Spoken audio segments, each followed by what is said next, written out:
Est-il encore besoin de le présenter? Monsieur le professeur Christian Perron.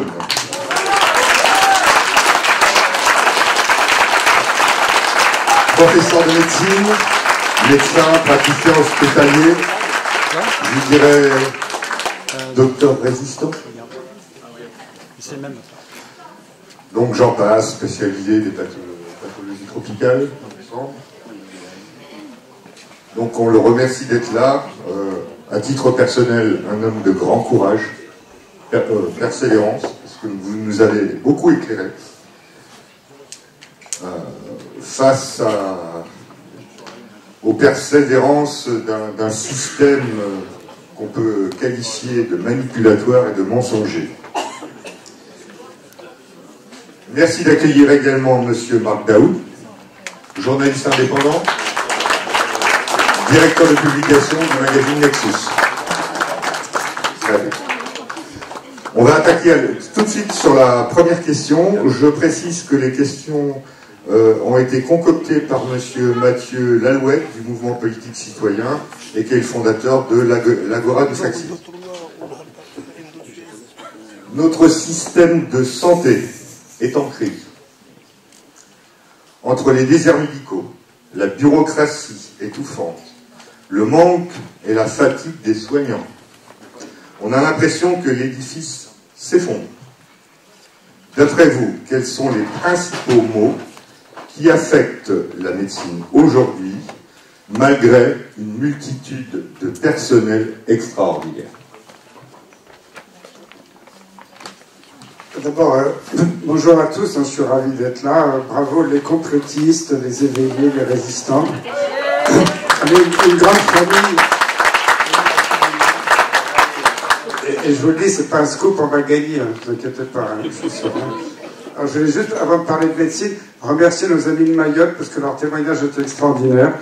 Moi, dans cette crise, j'étais en contact, j'étais même invité par le bâtonnier des avocats de la Martinique, j'étais en relation avec la Guadeloupe, avec la Nouvelle-Calédonie, avec Tahiti, la Réunion. Il faut savoir que l'État profond est très jaloux de cet empire maritime français, il veut nous piquer toutes nos îles, notamment en Nouvelle-Calédonie, il y a du nickel, il y a peut-être d'autres endroits, il y a du pétrole ou d'autres réserves. Il se fout totalement des populations locales, mais il les manipule quelquefois contre la métropole. Et il y a un abandon total du gouvernement de la République française vis-à-vis de ces populations. C'est une honte nationale. Et moi, de tout mon cœur, j'apporte tout mon soutien à ces populations d'outre-mer qui sont fantastiques, et en plus qui aiment la France, et qui sont consternés par l'abandon dont le gouvernement fait preuve. Donc voilà, je voulais qu'on les remercie chaleureusement.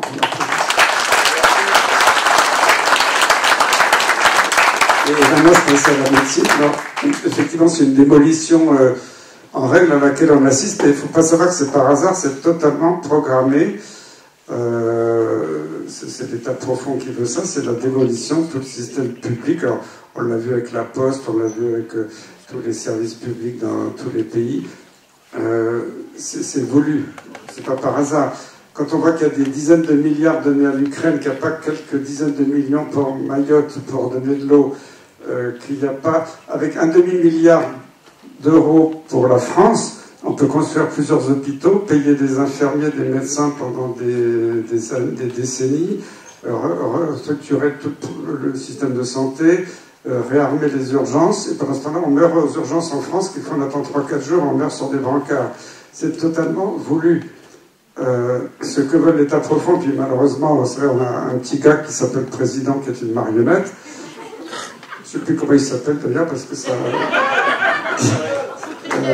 c'est Mac quelque chose, je ne sais plus.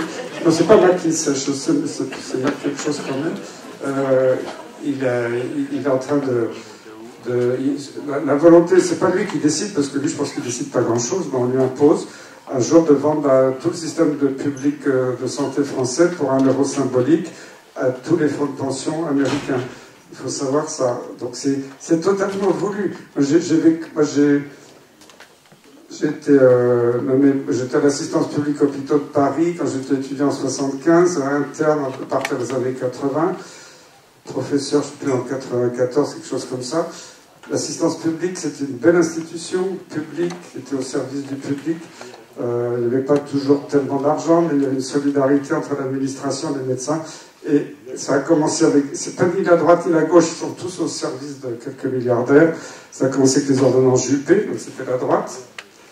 Après, quand la gauche est arrivée, moi j'étais pas spécialement de gauche, je me suis dit, bon, peut-être que la gauche, ils sont plus proches du peuple, ils vont aider la santé que Nini. Ils ont continué à sabrer. Après, Chirac est arrivé, je dis, tiens, ça va peut-être revenir... que dalle. Et puis après, Sarkozy, puis après, alors le pire, c'est Macron. En fait, ils font tous la même politique. Alors, moi, j'ai adoré ça parce que j'ai pris ma retraite, mais j'étais encore chef de service à l'époque et je présidais le comité médical de l'hôpital de Garches. J'avais des réunions avec l'administration, soit locale, soit centrale. Et je disais, Monsieur Perrin, il faut améliorer l'efficience. Alors, améliorer l'efficience, j'ai appris la novlangue. Hein. Je ne suis pas idiot, j'ai appris la novlangue par cœur. J'ai un dictionnaire de novlangue. Donc, améliorer l'efficience, c'était casser dans les effectifs, supprimer les budgets. Et puis alors, après, il y avait Sarkozy qui nous a dit travaillez plus, vous gagnerez plus. On y a cru. Même j'étais envoyé vous savez qu'en tant que chef de pôle, on m'a envoyé en rééducation. On a subi un enseignement des professeurs d'HEC qui nous ont dit, vous les chefs de service, le chef de pôle, vous êtes nuls, vous êtes des médecins, vous ne connaissez rien à la gestion. Il faut améliorer l'hôpital, de devenir efficient, rapporter de l'argent, donc vous devez prendre des parts de marché aux cliniques du coin, etc. On faisait des jeux de rôle. Alors moi, je faisais le directeur de l'agence régionale de santé, l'autre faisait le chef de service. Et ils nous prenaient vraiment pour des idiots, ces professeurs d'HEC. Puis au bout de 2 jours, ils ont compris que si on prend des parts de marché, qu'on augmente notre activité, la Sécu dit stop parce que ça coûte plus cher si on augmente l'activité. Donc la Sécu baisse le prix du point. Là, si on gagne je sais pas, on a augmenté de 20%, et ils vont nous baisser de 20% le prix du point pour qu'on gagne toujours pareil. Donc en fait, Sarko, il nous a complètement enfumés. Et quand on a expliqué ça aux professeurs d'HEC, ils ont dit, mais comment vous pouvez faire? C'est pas possible, on ne nous avait pas expliqué ça. Et après, c'est nous qui leur avons donné un cours, comment on gère l'hôpital aujourd'hui, c'était très rigolo. Donc voilà, c'est pour vous dire que tout ça est voulu, c'est une destruction programmée. Ils s'en foutent que les gens meurent aux urgences.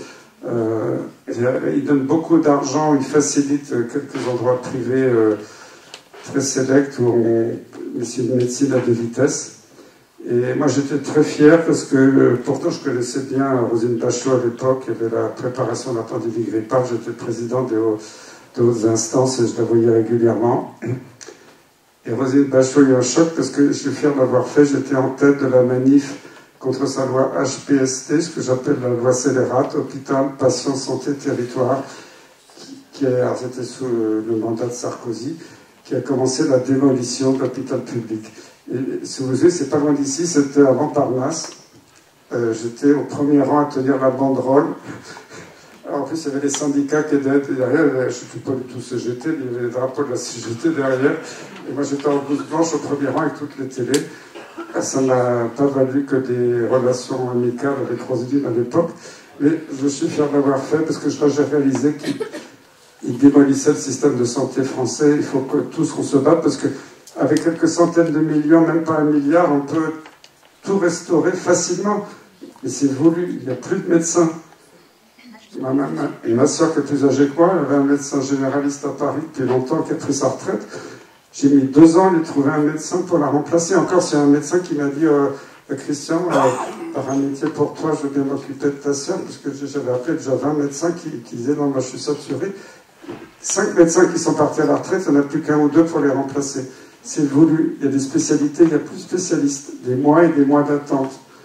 Il ne faut pas me faire croire que c'est un peu manque de choses. Et quand on dit que l'État n'a pas d'argent, des dizaines de milliards à l'Ukraine, des milliards à McKinsey et autres, des milliards à la presse. Et là, il y a de l'argent à flot. N'oubliez pas qu'on dit, ah oui, mais il y a la dette. La dette, c'est un racket organisé par l'État profond. Ça a commencé en France avec Pompidou, qui venait de la banque Rothschild, puis Giscard. Au début, j'aimais bien Giscard, il avait l'air sympa, après j'ai réalisé tout ce qu'il a fait. Mitterrand, etc., et les autres. La dette, il suffit de l'annuler. Poutine, qu'est-ce qu'il a dit? Il a mis les Rothschild dehors, il a dit après, il y a une dette, venez la chercher, je sais pas où elle est. Voilà, la dette, c'est un trait de papier sur un compte ordinateur. La dette, il faut arrêter, c'est un racket contre le peuple français.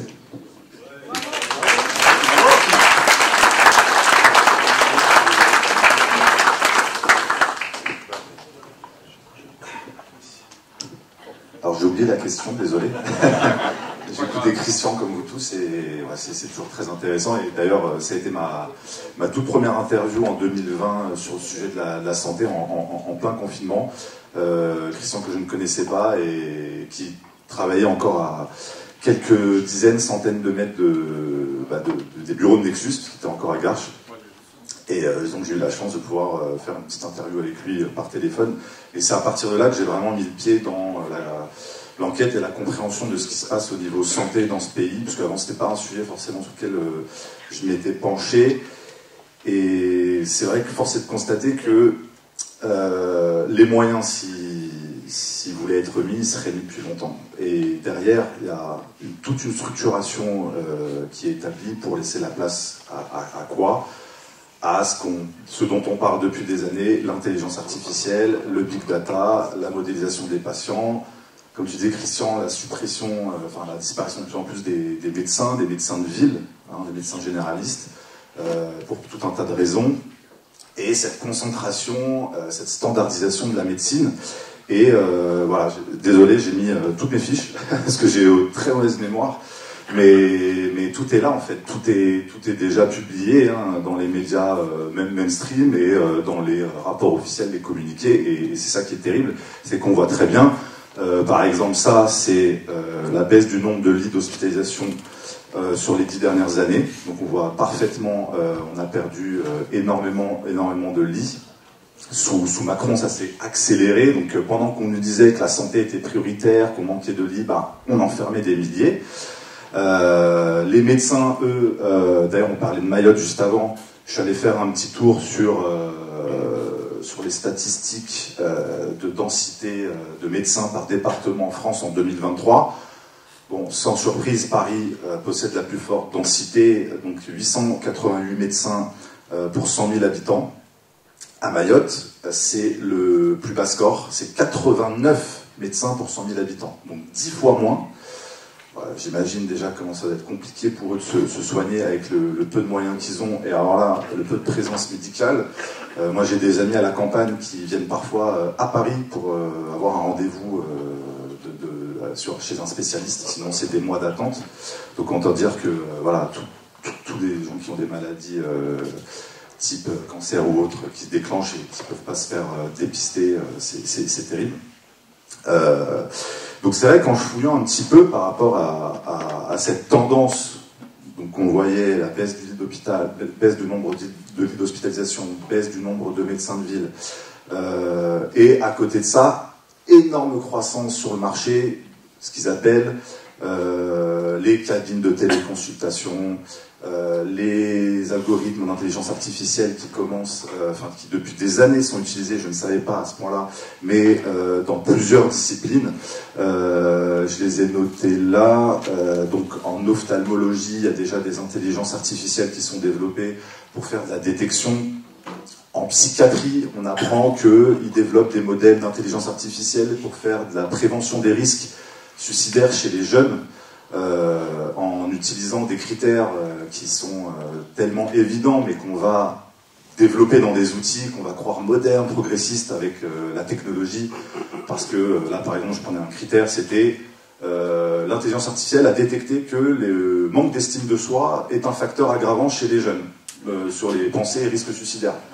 Ça c'est vraiment du génie, quoi. Il réinvente l'eau chaude.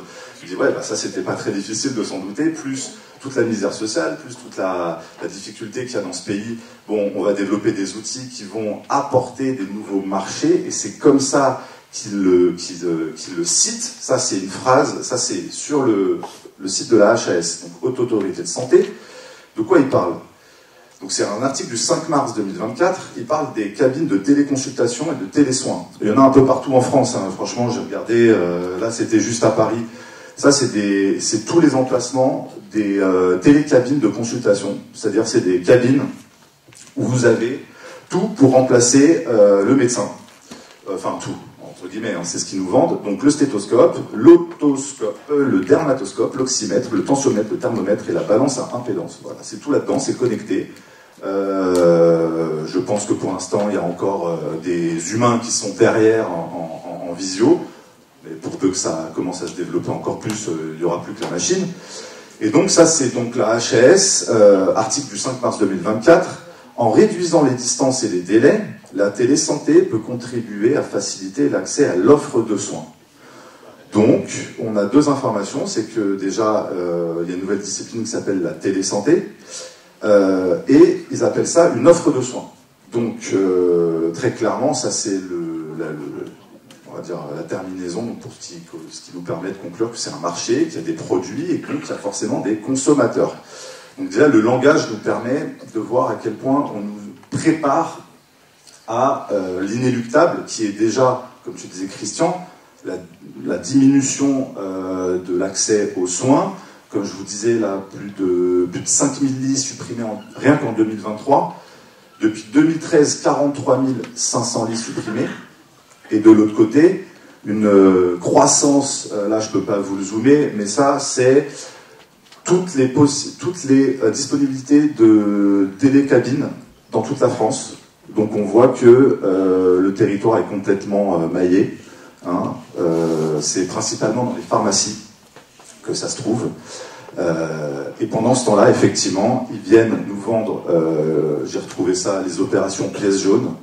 Donc c'est-à-dire que pendant ce temps-là, ils vont aller nous réclamer des centimes avec Brigitte Macron qui va nous faire les poches pour nous dire oui, bah faut aider l'hôpital quand même. C'est vrai qu'il faut aider l'hôpital qu'ils ont détruit eux et leurs prédécesseurs, pendant que la BPI, la Banque publique d'investissement, tous les organismes publics et privés se ruent sur cette intelligence artificielle qui fait miroiter de réduire les délais et l'accessibilité aux pauvres Français qui sont dans des déserts médicaux, qui vont bénéficier de technologies qui vont permettre de mieux soigner selon eux, donc comme je vous disais tout à l'heure, pour l'ophtalmologie, pour la prédiction des risques suicidaires.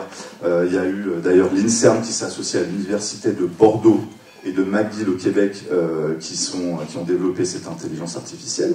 Et ils vont même jusqu'à nous vendre de l'IA pour évaluer la toxicité des produits chimiques. Donc c'est génial. En fait, le productivisme, le capitalisme nous produit des produits polluants un peu partout qui vont détruire petit à petit la santé des gens. Et en même temps, va nous produire une intelligence artificielle qui va nous raconter comment est-ce que c'est toxique pour notre santé. Alors, quand même, sous réserve, c'est marqué comme dans l'article, qu'il y ait des publications dans les bases de données. Bah oui, parce que l'intelligence artificielle a besoin du big data. Et c'est là où, en fait, on voit que tout est en train de se mettre en place, parce qu'il y a un big data génomique en France qui est en train de développer des séquençages génétiques. Donc il y a un plan France Médecine Génomique 2025 qui a été établi il y a à peu près 8-9 ans. Donc ça y est, on y est. Qui inclut, à l'époque, il disait, qui inclura, donc je pense que c'est déjà le cas, 12 plateformes sur tout le territoire de séquençage génétique haut débit et un centre national de calcul intensif pour traiter la big data. Voilà. Donc on ne va plus être que des chiffres et des datas au service de la big tech, forcément pour nous vendre des petites pilules adaptées à la génétique de chacun. On va tous être séquencés, donc c'est super. C'est la modélisation du citoyen et du patient pour le plus grand rêve de ceux qui faisaient comment on appelle ça, des analyses de cohorte. C'est-à-dire que le patient n'est plus un patient unique, c'est une unité dans une cohorte. Et donc on va utiliser la machine pour développer tout un tas de calcul algorithmique pour réfléchir à ces cohortes. Donc franchement c'est du génie, c'est la transformation du capitalisme dans toute sa splendeur. Et pendant ce temps-là, effectivement, les hôpitaux qui veulent garder leur budget coûte que coûte sont obligés de facturer avec la tarification à l'acte, grande découverte, pour les pousser à facturer des services inutiles mais coûteux, qui leur permettent de garder leur budget. Donc d'un côté, ils font tout ce qu'ils peuvent pour garder leur budget coûte que coûte, et d'un autre côté, les lits d'hôpitaux sont supprimés petit à petit, et l'IA s'installe de plus en plus comme une solution dans l'esprit des gens et de ces grands décideurs, la BPI, l'INSERM, la HAS. Et la médecine, je pense, de ville ne sera plus réservée qu'aux riches. Je pense que le médecin qui pourra adapter un soin à son patient particulier, j'imagine comme tu faisais Christian, parce que chaque patient est unique, bah, ce sera plus réservé qu'à ceux qui ont l'argent de se le payer, quoi. Merci beaucoup et merci pour l'info sur l'IA et les causes génétiques. Je pense que tu pourras envoyer l'info à Brigitte parce que par les temps qui courent, peut-être qu'elle aura besoin d'avoir recours à ces tests.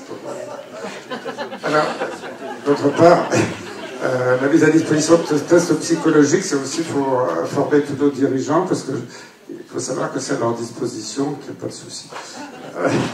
Sinon, tout ce que tu dis, c'est le reflet de la destruction de la médecine humaniste.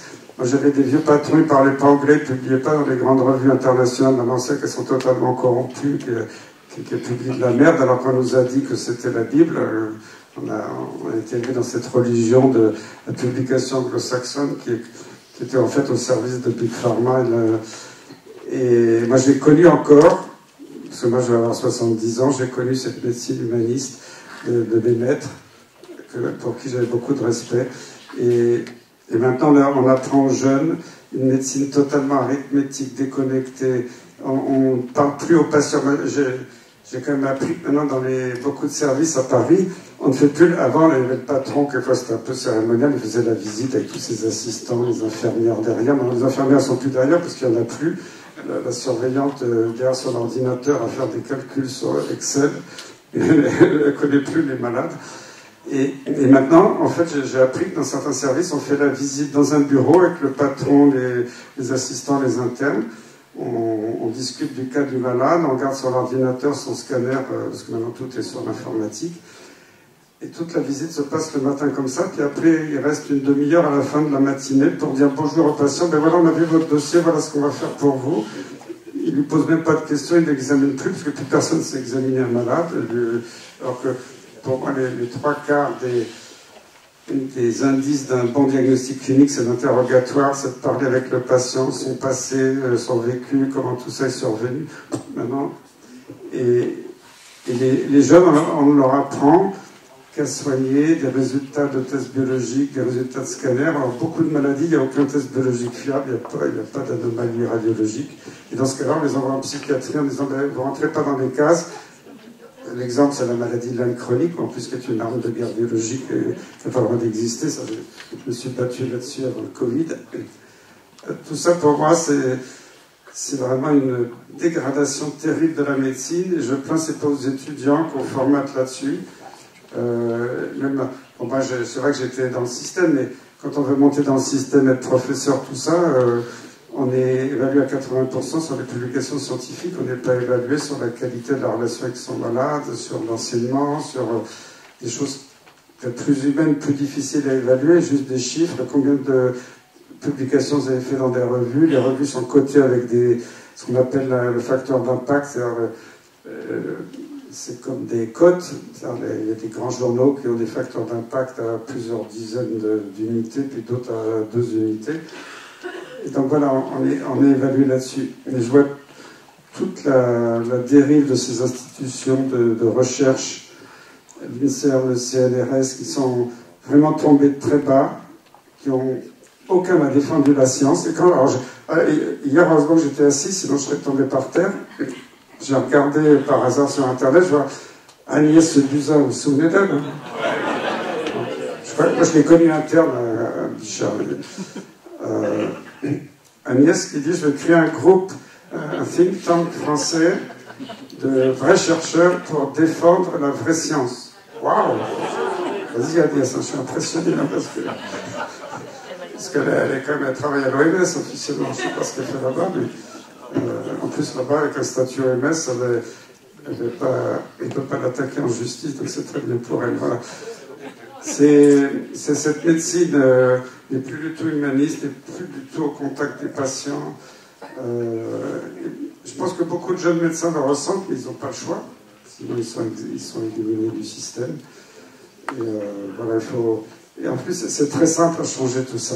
Il suffit d'une volonté politique. Et, moi, j'ai toutes les recettes s'il fallait changer le truc. Mais je suis écœuré par ce qui se passe. Merci beaucoup. Sur l'hôpital public, on entend partout que son modèle est à bout de souffle.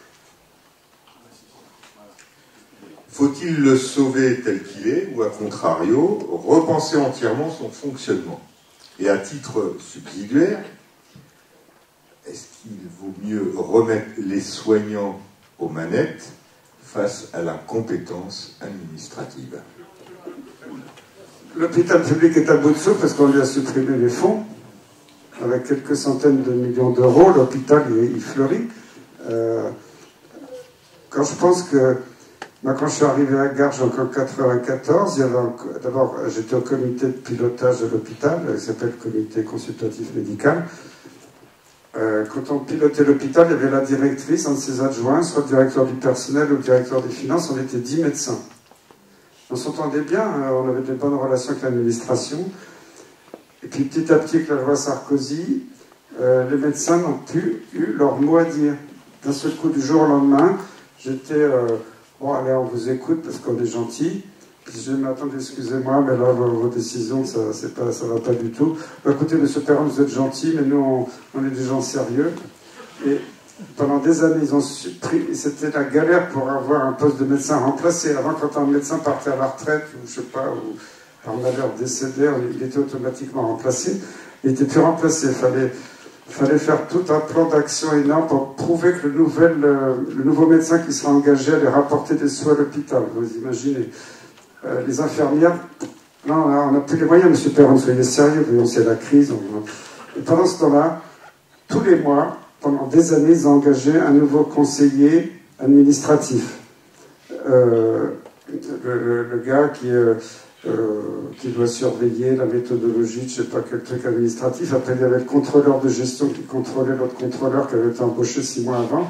Et j'avais une secrétaire qui avait de l'humour, elle avait fait un classeur, parce qu'on recevait des mails de la direction. Veuillez accueillir monsieur et madame Tartampion, notre nouveau gestionnaire, machin.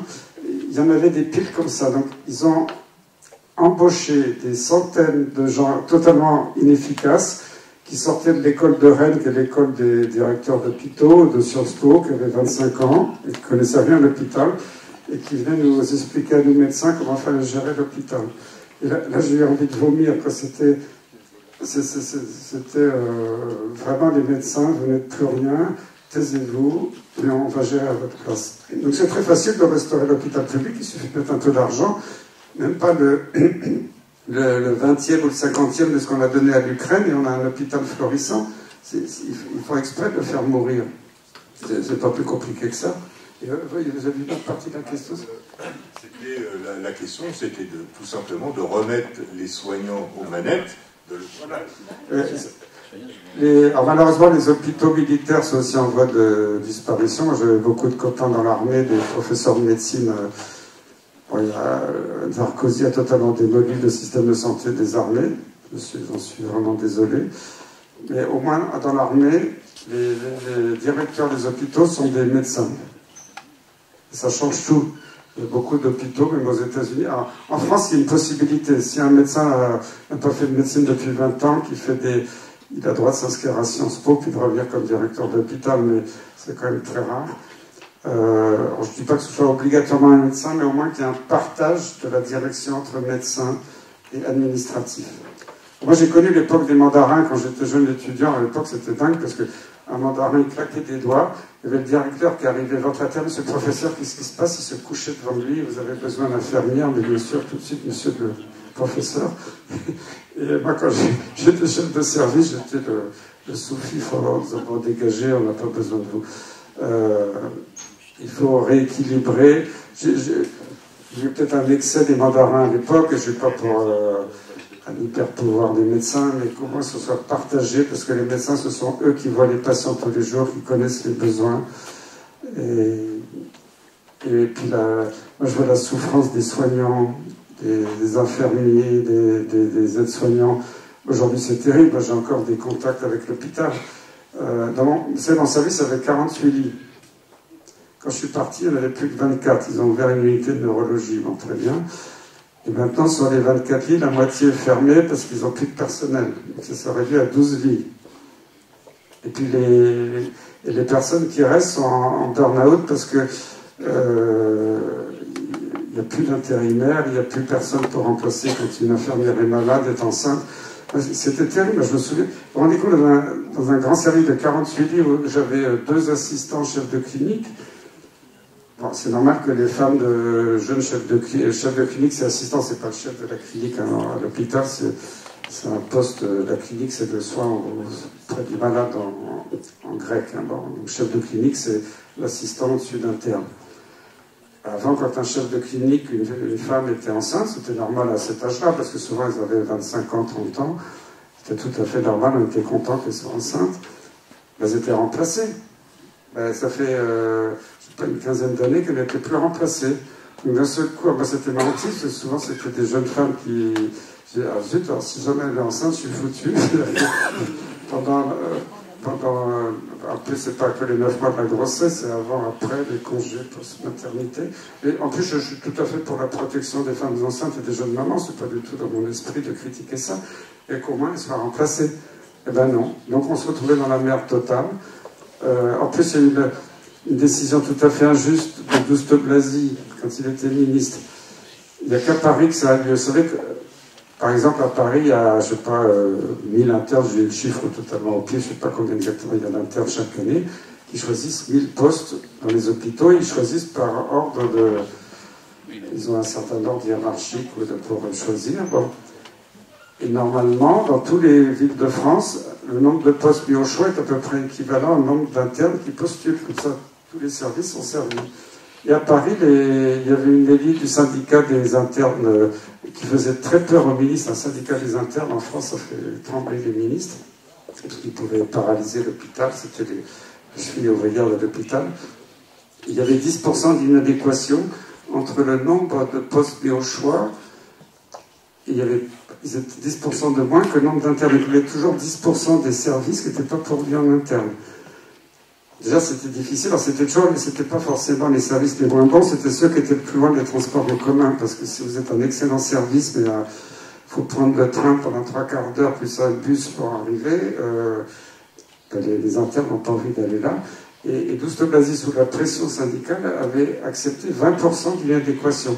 Et moi, du jour au lendemain, à Garches où j'étais, c'était les internes de derniers, les plus anciens qui venaient parce qu'ils étaient contents de la formation.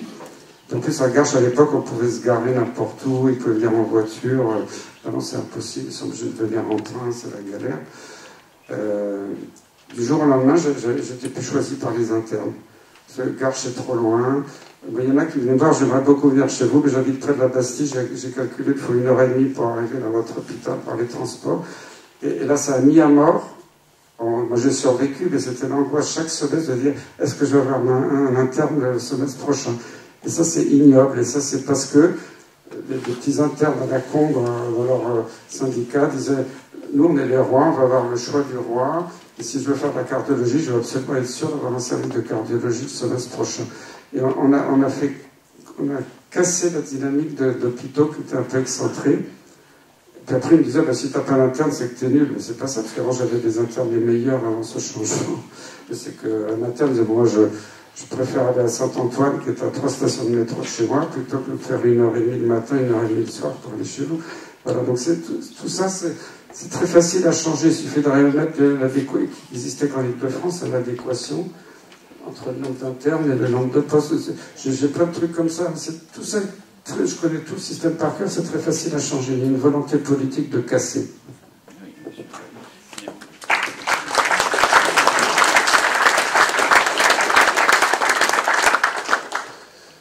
Merci pour ces anecdotes et ces témoignages qui montrent à quel point, effectivement, c'est avec beaucoup plus de moyens financiers, ça c'est sûr, mais l'argent on l'a, mais surtout en laissant faire les professionnels de santé qui sont dévoués, comme tu l'as été, comme d'autres, moi, que je rencontre depuis le Covid, mais qui racontent des années de galères, parce que tout tient sur leurs épaules. Parce qu'en fait, vu que plus rien ne tient à cause du manque d'effectifs et du manque de moyens, ça tient qu'à leur dévouement. Parce que la plupart des gens que je rencontre ne comptent plus leurs heures, sont complètement en burn-out, ils tiennent parce qu'ils sont persuadés que sinon il va y avoir des conséquences graves, hein, des malades, des morts, etc.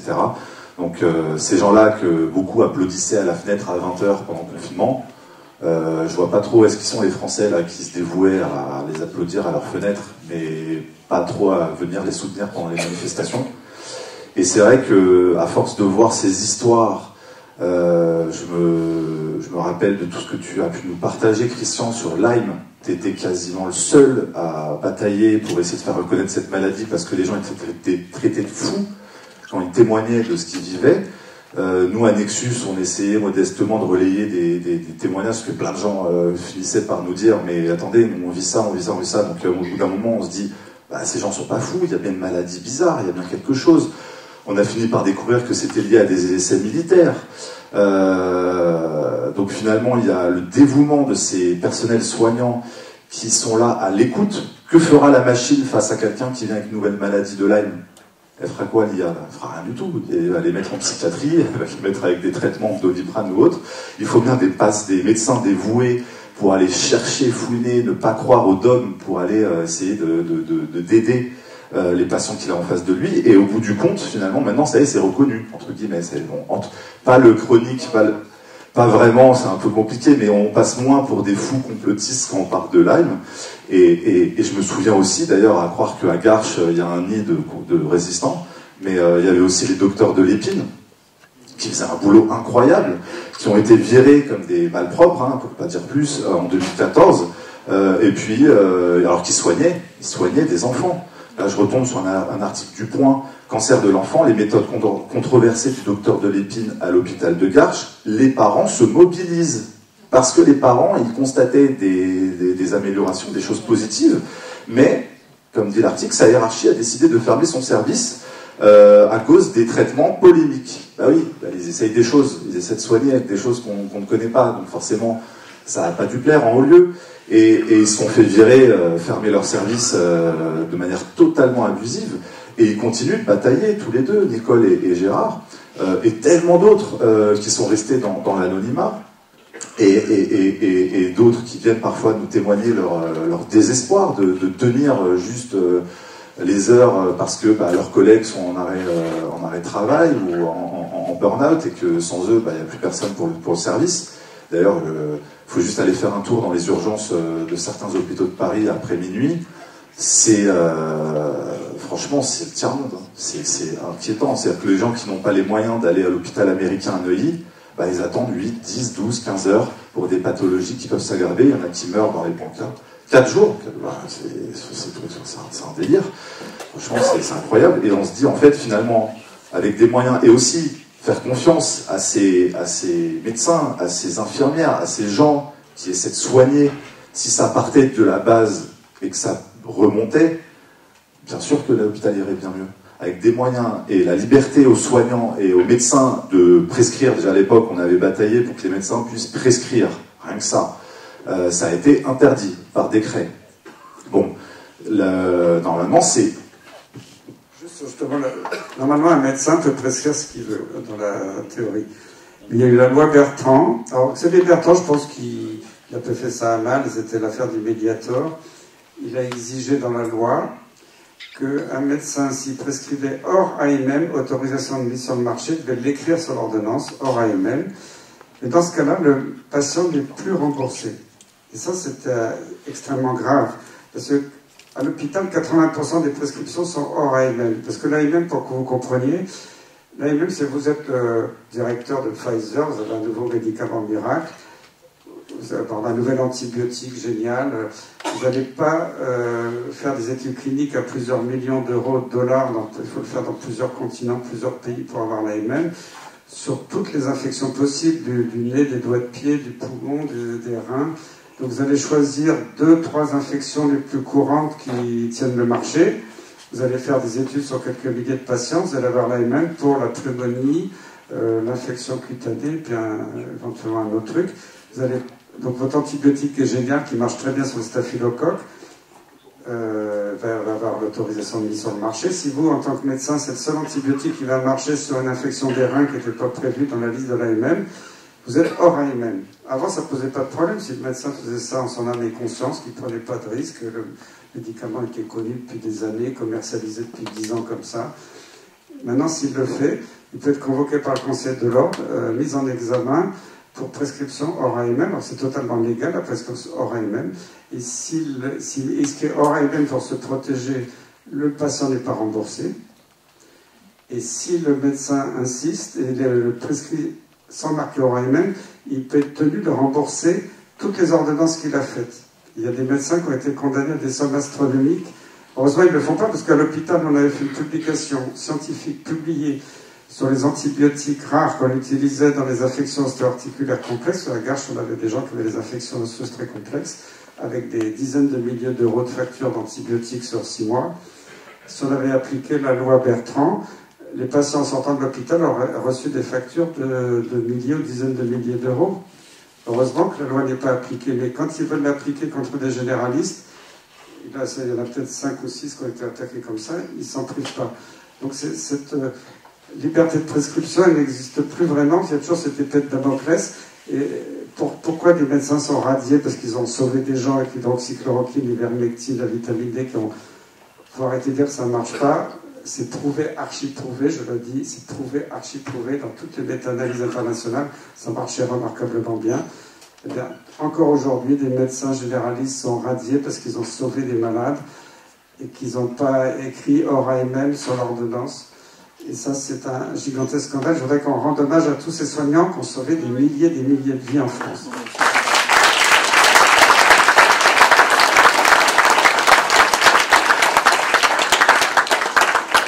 Merci.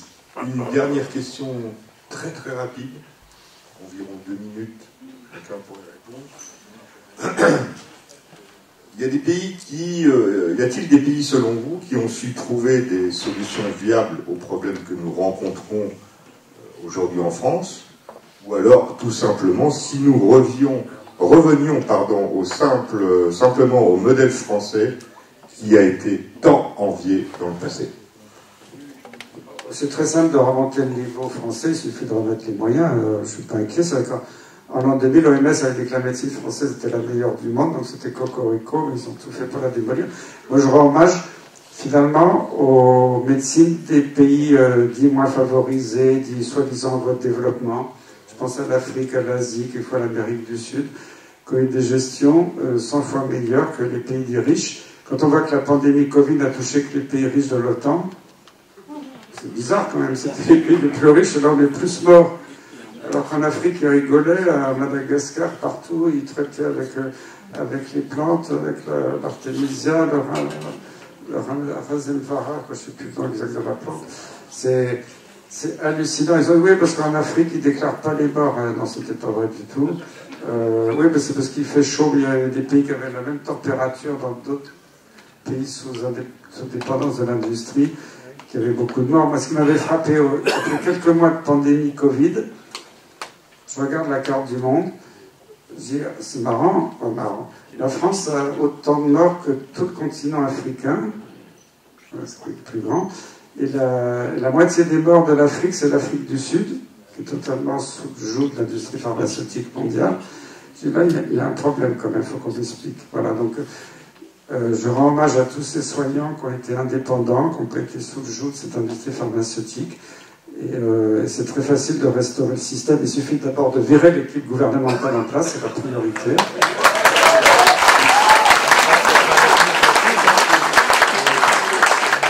Et après, on va restaurer une médecine de qualité à Mayotte. J'en suis convaincu.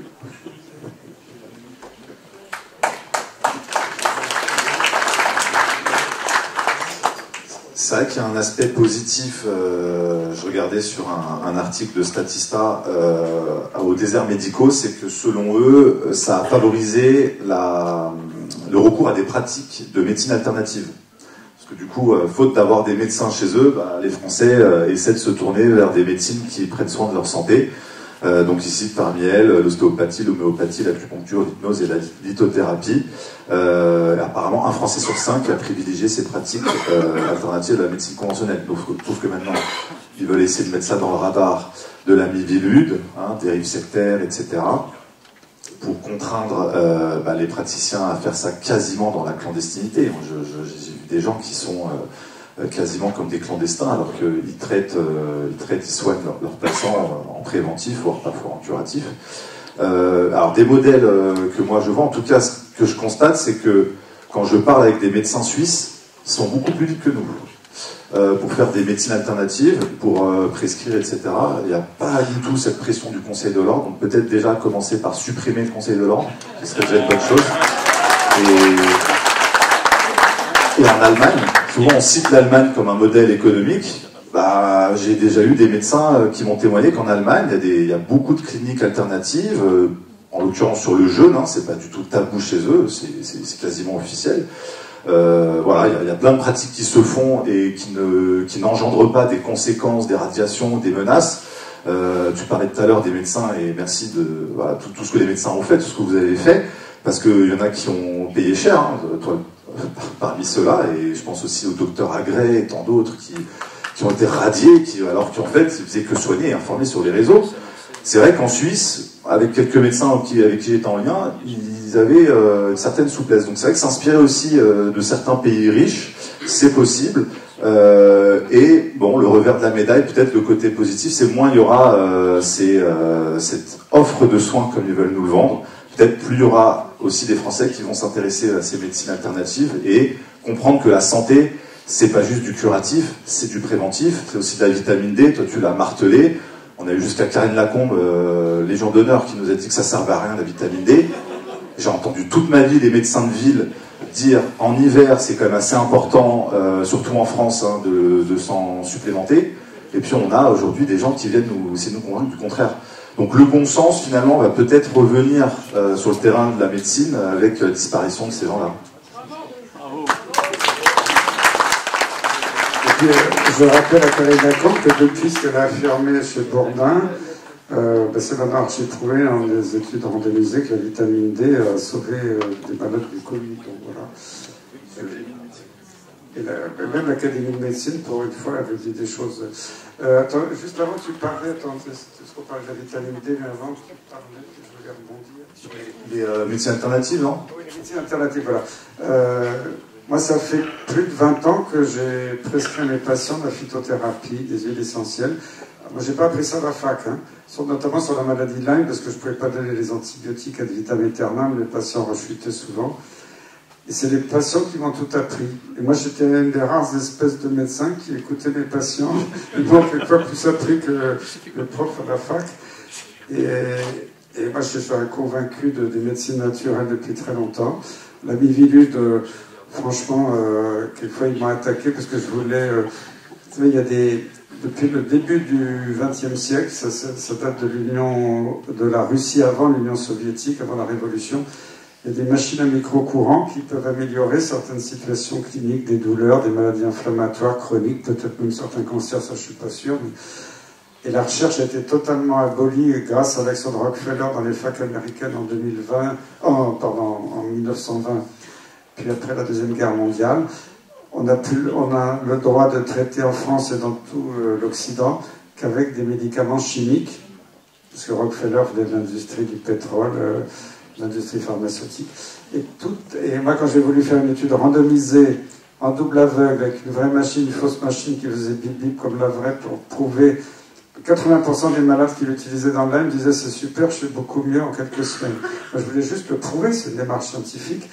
J'ai eu des attaques par un journaliste que je ne citerai pas, dans un journal de pseudo-scientifique que je ne citerai pas, comme quoi je tombais dans le charlatanisme. Je voulais juste évaluer de façon scientifique si oui ou non cette méthode était vraie ou charlatane. C'est ça la démarche scientifique, c'est de démontrer. Et donc, c'est un gars très proche de la Mivilude. Donc la Mivilude, c'est juste un organisme censé censurer tout ce qui peut aller en dehors de cette doxa de l'industrie pharmaceutique qui est devenue épouvantable. En plus, moi, j'avais plein de copains dans l'industrie, c'était souvent des anciens internes assistants des hôpitaux qui étaient des braves gars. Il y avait peut-être un peu de corruption il y a 20-30 ans, mais là, ça s'est tellement aggravé ces dernières années que c'est devenu astronomique. Et il faut vraiment sortir de là. Et je remercie Robert Kennedy Jr. Je l'ai rencontré très brièvement parce que j'avais écrit la préface de l'édition française de son livre que je vous recommande de lire. Ça s'appelle Anthony Fauci, Bill Gates. Je ne sais pas si vous les connaissez ces deux-là, et Big Pharma.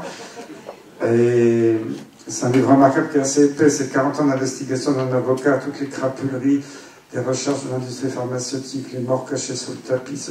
Quand vous avez fini ce livre, vous êtes estomaqué. Il n'a jamais eu une seule attaque en diffamation. Son livre a été best-seller aux États-Unis. Donc, j'espère que Kennedy pourra faire le ménage dans le milieu. Et comme tu parlais de la maladie de Lyme, j'étais content parce qu'il y a quelques mois, Robert Kennedy Jr. a fait une interview avec une femme que je connais bien, Chris Newby, qui est une Américaine, qui a révélé dans un livre, avec les preuves à l'appui, que la maladie de Lyme était bien... alors la Borrelia de Lyme, la Borrelia originelle date d'il y a plus de 5000 ans, mais elle a été modifiée dans des laboratoires nazis puis américains. Quand je disais ça, on se moquait de moi. Maintenant, il y a la preuve. Il y a eu même un vote au Parlement des États-Unis là-dessus. Et je continue à être attaqué. On continue à dire, mais non, Lyme n'a aucun rapport. J'étais content quand Kennedy a fait cette vidéo, il n'y a pas très longtemps, reconnaissant que la maladie de Lyme était la conséquence de recherche sur des armes biologiques de guerre. J'espère qu'aux États-Unis, grâce à lui, ce sera reconnu. J'en ai pas la certitude. J'ai pas eu le temps de en parler avec lui parce qu'il y avait des 800 personnes dans la salle. C'était pas facile de discuter ce jour-là, mais j'espère le rencontrer un jour plus tranquillement quand il sera. Je l'espère. Bon, maintenant, a priori, c'est presque fait, mais il y a encore une dernière étape qui sera investi dans son poste de ministre de la Santé. Merci beaucoup. Et je regarde dans le fond de la salle. Est-ce qu'il nous reste un peu de temps pour une question ou deux? Une question?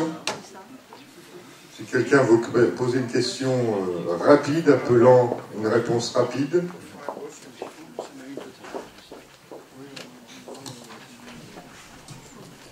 Vous m'entendez? Oui, absolument. Donc, une confirmation comme quoi la nomenclature de pathologie a été rajoutée il y a 3-4 ans, le fait de refuser un vaccin.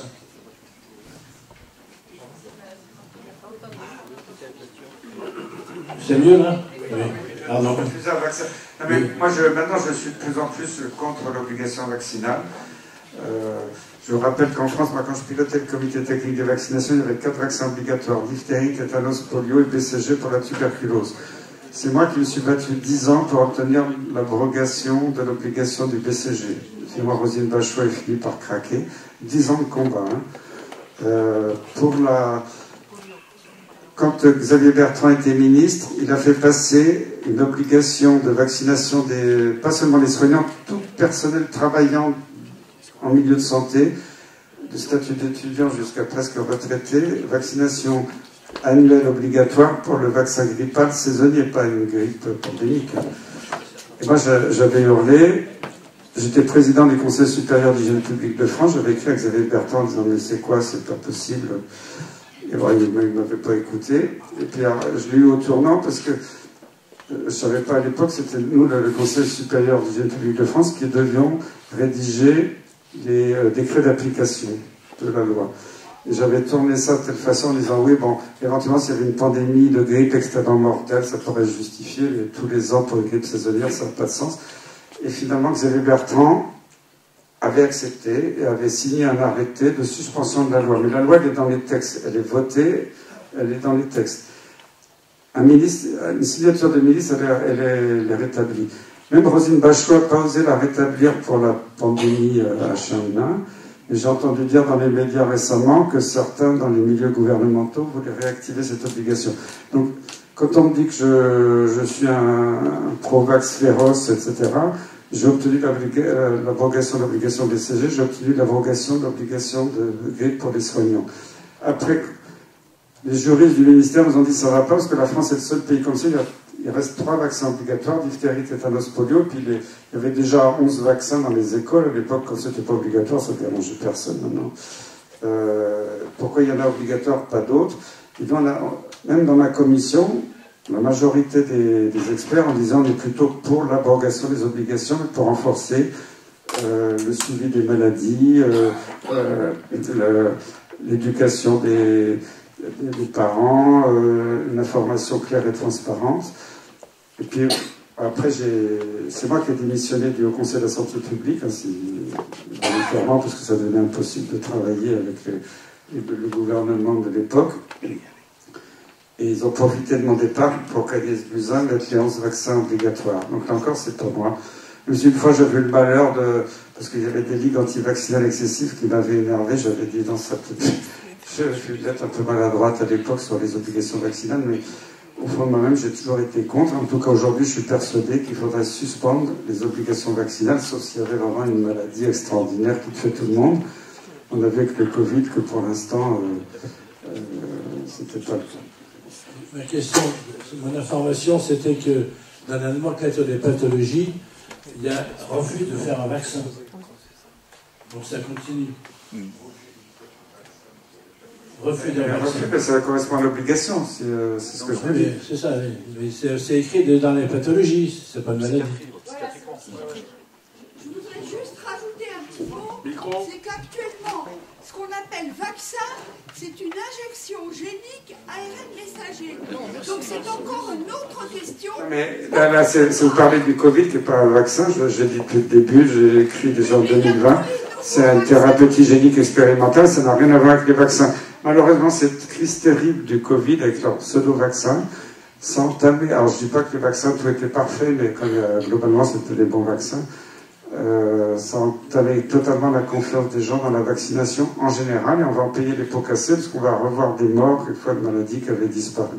Oui, mais ce que je veux rajouter, c'est que les politiques générales, maintenant, à très haut niveau, des politiques qui ne savent rien, veulent donner à Big Pharma le monopole des injections géniques, appelées vaccins, avec les ARN messagers. Et c'est vrai même pour les vaccins que vont recevoir les enfants très prochainement. Je suis entièrement d'accord avec vous. Donc c'est là qu'il faut Ils vraiment... sont en train d'investir des milliards, construire des usines pour que tous les vaccins deviennent ARN messagers. Donc ce ne sont plus des vaccins, ce sont des substances qui pourront tuer, donner des effets secondaires et pas protéger. Les ARN messagers, ce ne sont pas des vaccins. Ça pourrait peut-être dans 20 ans, après 20 ans de recherche approfondie, on n'a pas le droit de mettre sur le marché un médicament, en tout cas un vaccin, avant 10 ans de recherche approfondie, ce qui n'a pas été le cas pour le Covid. Pour une femme enceinte, c'est 20 ans. Donc voilà, et surtout si maintenant ils font les ARN messagers autoréplicants, ce qui est encore une grande saloperie. Donc il faut refuser obstinément. Ils vont essayer de commencer avec la bronchiolite. Bon, il n'est pas encore sur le marché. Ce qu'ils vendent pour vaccin actuellement, c'est pas un vaccin, c'est un anticorps monoclonal. Mais enfin, apparemment, il ne marche pas très bien. Il y a beaucoup d'effets secondaires. Donc, il faudra résister à fond et refuser, pour vous-même, pour vos enfants, obstinément de recevoir ces produits. Mais il faut déjà vous y préparer. Bon, je pense que toutes ces élites, j'espère qu'elles ne seront plus là d'ici là. Il faut encore les éliminer, c'est pas fait. Possible, ça va peut-être venir plus tôt que prévu. Eh bien, écoutez, merci beaucoup. Non, on a tout le temps parce qu'il y a encore un autre débat.